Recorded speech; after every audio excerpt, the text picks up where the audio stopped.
Hello everyone.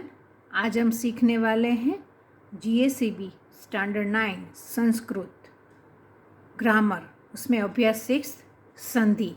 देखिए यहाँ पे आपको दिया गया है अभ्यास 6 संधि ही। ठीक है, देखिए यहाँ कुछ सेंटेंस दिए गए, हम पढ़ते हैं। फर्स्ट है अहम जलम पातुम इच्छामि। सेकंड है तडागम गंतुम निर्गच्छति।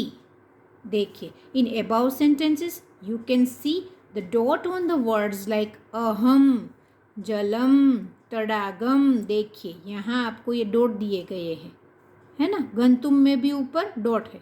इट इज़ कॉल्ड अनुस्वार, उसे अनुस्वार कहते हैं। In Sanskrit it is considered to be an independent letter, स्वतंत्र वर्ण। संस्कृत में ये जो लगता है ना, ये अनुस्वार, उसे स्वतंत्र वर्ण माना गया है, अलग से है। Mouth and nose both are used to pronounce it. In short it is pronounce like म, इट इज प्रोनाउंस लाइक म, है ना।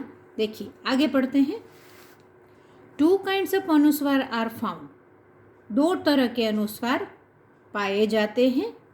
फर्स्ट है use at the end of the word in the sentence.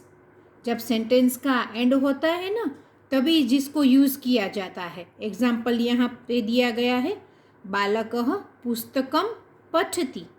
ठीक है। और सेकंड वन है between the word, जो वर्ड के बीच में लगता है, जैसे दंडः। In the context of this two kinds of अनुस्वार मेन रूल्स ऑफ संधि आर एज फॉलो। देखिए ये दो पार्ट जो पढ़ते हैं ना अनुस्वार लगाने के, उसके कुछ रूल्स है। आइए उसे हम पढ़ते हैं। देखिए फर्स्ट रूल क्या है। इफ म occurs at the end of word use in the sentence and is followed by a word beginning starting with the consonant. जब भी आपको म वर्ण आता है, ठीक है, और म के पीछे का जो शब्द रहेगा और वो कॉन्सोनेंट होगा, यानी कि व्यंजन होगा, ठीक है, तो अनुस्वार, ये जो अनुस्वार है ना, is put in place of म। तो म की जगह पर आपको क्या करना है, अनुस्वार। समझे आप क्या कहा गया है। इफ म occurs at the end of word, किसी भी वर्ड के एंड में म आता है, ठीक है, इन the sentence and is followed by a word beginning starting with a consonant. उसके पीछे का जो शब्द है ना, वो कॉन्सोनेंट से स्टार्ट होगा ना, तो उसमें अनुस्वार लगता है। किसके जगह पे, म के स्थान पर अनुस्वार लगेगा। देखिए यहाँ एग्जाम्पल दिया गया है, अहम जलम पातुम इच्छामि। In this sentence you can see that there is letter म at the end of the word अहम, है ना, अहम, and is followed by the word जल विच बिगेन्स विथ कॉन्सोनेंट। यहाँ पे अहम फिर जलम। देखिए अहम, यहाँ पे अनुस्वार लगा, है ना। अनुस्वार क्यों लगा, क्योंकि उसके पीछे का जो ये वर्ड है ना, वो व्यंजन से स्टार्ट होता है, कॉन्सोनेंट से स्टार्ट होता है। जब ही यहाँ पे अनुस्वार लगा हो और उसके पीछे का वर्ड व्यंजन होता है ना, तो यहाँ पे म निकल जाता है और अनुस्वार लग जाता है। समझ रहे हैं आप बात। देखिए in this sentence you can see that there is a letter म at the end of the word अहम। देखिए यहाँ अहम, अहम ऐसे लिखा गया होगा, अहम, है ना। लेकिन जो उसके पीछे का वर्ड है ना, वो किससे स्टार्ट हुआ है, जलम जो है, जलम वर्ड है, वो ये जो ज है वो स्वर नहीं है, वो कॉन्सोनेंट है।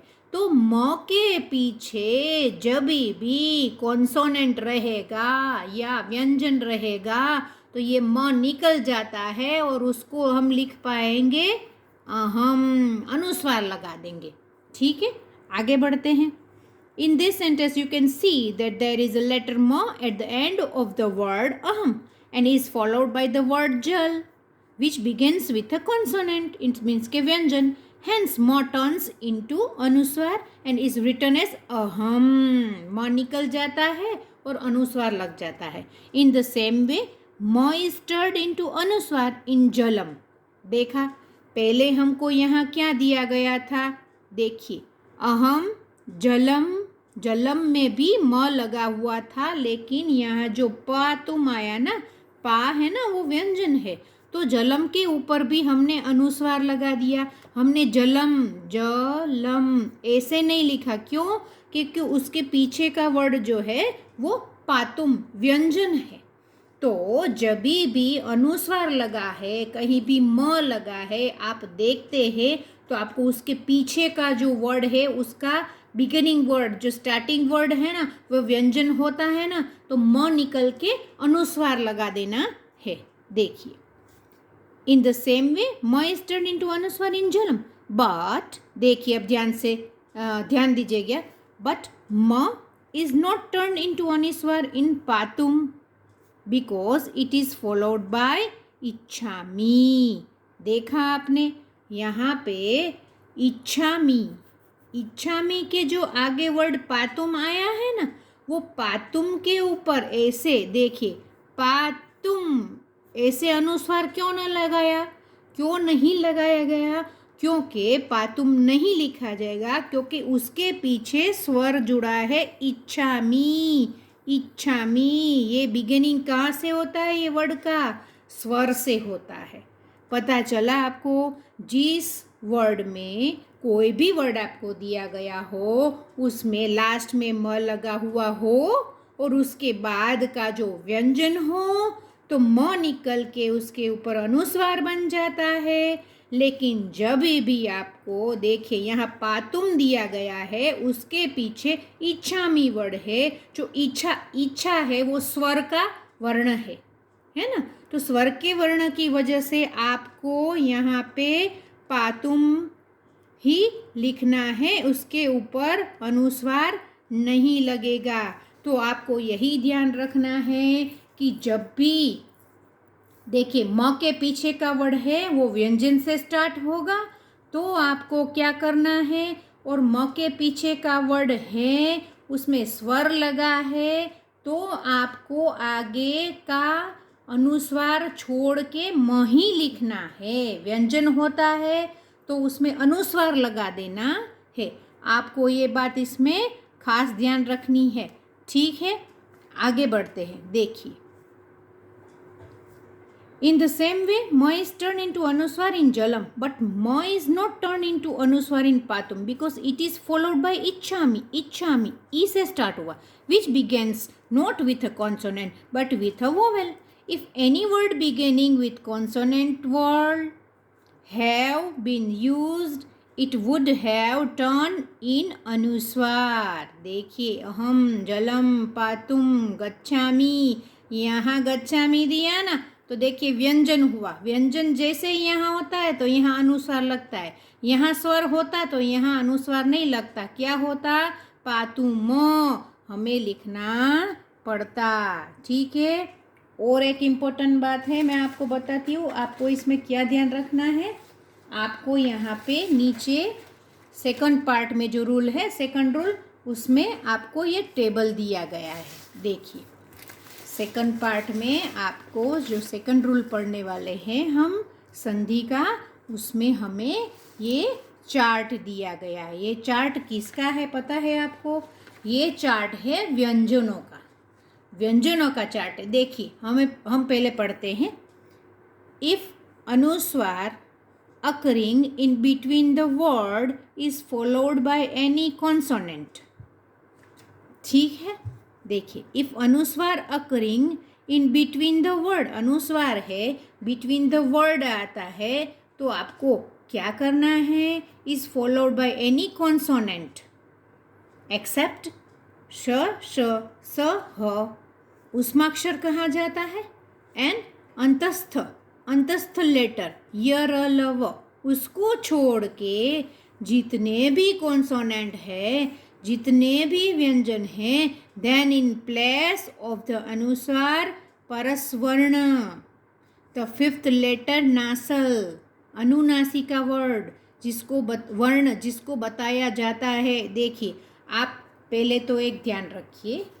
देखिए, आपको जो यहाँ चार्ट दिया गया है ना, उसमें कौन कौन से वर्ण हैं? देखिए, ये जो हमें दिया गया है श श स ह उष्माक्षर और अंतस्थ लेटर य र ल व उसको छोड़ के सारे कॉन्सोनेंट यहाँ हमें दिए गए हैं और उसको अलग अलग वर्ग में विभाजित किया गया है। देखिए ये क वर्ग है, ये च वर्ग है, ये ट वर्ग है, त वर्ग है और प वर्ग है ना। किसी भी शब्द में बीच में जब अनुस्वार होता है और उसके पीछे व्यंजन हो लेकिन ये जो उष्माक्षर और अंतस्थ वर्ण है ना उसको छोड़ के व्यंजन होने चाहिए, ठीक है। तो फिर क्या करना है, तो उस अनुस्वार को परसवर्ण कहते हैं, ठीक है। यहाँ पे वर्णों को हमने 5 पार्ट में डिवाइड किया है, विभाजित किया है, क च ट त प, ठीक है। वर्ग बनाए, अलग पार्ट बनाया है हमने, इसको 1 2 3 4 5 ऐसे लेवल दिया है। और ये क वर्ग का होगा, च वर्ग का होगा, ट वर्ग का होगा, त वर्ग और प वर्ग का होगा, ठीक है। क च ट त प। देखिए क वर्ग में कौन से कॉन्सोनेंट आते हैं, क ख ग घ और ये जो 5th है, ठीक है, अंग, इसको क्या बोलते हैं, अंग, ठीक है। तो ये क वर्ग का 5th लेटर बनेगा अंग, ठीक है। फिर च वर्ग का 5th लेटर बनेगा ये, इसका प्रोनाउंस य होता है, ठीक है। फिर ट वर्ग का 5th लेटर बनेगा हण, फिर त वर्ग का 5th लेटर बनेगा न, फिर प वर्ग का 5th लेटर बनेगा म, ठीक है। तो देखिए उपर्युक्त किसी भी वर्ग का कोई भी वर्ण हो, उपर्युक्त वर्ग का, ठीक है, कोई भी वर्ण हो और उसके ऊपर अनुस्वार हो, क के ऊपर अनुस्वार हो, ख के ऊपर अनुस्वार हो, ग के ऊपर अनुस्वार हो और घ के ऊपर अनुस्वार हो, ठीक है। तो वो अनुस्वार हो तो वो उसके वर्ग का 5वां लेटर में, ये जो 5th लेटर है ना उसमें कन्वर्ट हो जाता है। किस में कन्वर्ट हो जाता है, 5th लेटर में। आप समझ रहे हैं मैं क्या कह रही हूँ। देखिए हम ऊपर पढ़ते हैं, यहाँ हमें दिया गया है क्या, ये जो हमें परस वर्ण पढ़ा और अनुनासिका वर्ड पढ़ा, ये अ य ण न एंड म of that particular varga, वर्ग 2 with the consonant belongs is written। Example दंड, आपको दंड दिया गया है, एग्जाम्पल दे रहे हैं, कौन सा दंड। देखिए मैं आपको बताती हूँ, यहाँ पे क्या लिखा गया है, दंड, क्या है, दंड, ठीक है। इसमें द के ऊपर अनुस्वार है, उसके तुरंत बाद ड वर्ण है। तो चार्ट में देखें कि वह कौन से वर्ग का है। चार्ट में हम देखते हैं यहाँ पे अनुस्वार है, उसके तुरंत पीछे ड है, तो हमें देखना है कि अनुस्वार में चार्ट में ड कौन से वर्ग में आता है। देखिए ज़रा ड कौन से वर्ग में आता है, ड आता है ये ट ठ ड ढ हण, ठीक है, ये ट वर्ग में आता है, ठीक है। कौन से वर्ण का है, ये देखिए ट वर्ग का है। तो इसमें क्या होगा कि बीच में जब भी अनुस्वार आता है, कोई भी शब्द के बीच में अनुस्वार रहता है ना, तो वो किस वर्ण का, किस वर्ग का है वो हमें देख लेना है कि ड है वो ट वर्ग का है, तो हमें उसका 5वां लेटर उसमें लिखना पड़ेगा जब भी हम लिखेंगे संधि में, ठीक है। तो दंड को कैसे लिखा जाएगा, देखिए जब भी देखिए आप इसको प्रोनाउंस करते हैं ना तो हमें पता चलता है क्या, दंड, दंड। तो जो संधि है वो बीच की रहती है, देखा आपने, देखा, जलम पातुम इच्छामि उसमें सब पीछे आता था, इसमें दंड बीच में आ रहा है। दंड प्रोनाउंस करते हैं तो संधि बीच में हो रही, तो इसमें क्या करना है कि दंड में लिखा, यहाँ अनुस्वार है, यहाँ ड है, तो हमको इसमें जो हमने विभाजित किया है क च ट त प वर्ग में, उसमें ड आता है ट वर्ग में, तो ट वर्ग का जो 5वां लेटर है उसे हमको यहाँ लिखना है तो फिर वो हम कैसे लिखेंगे, ऐसे, दंड।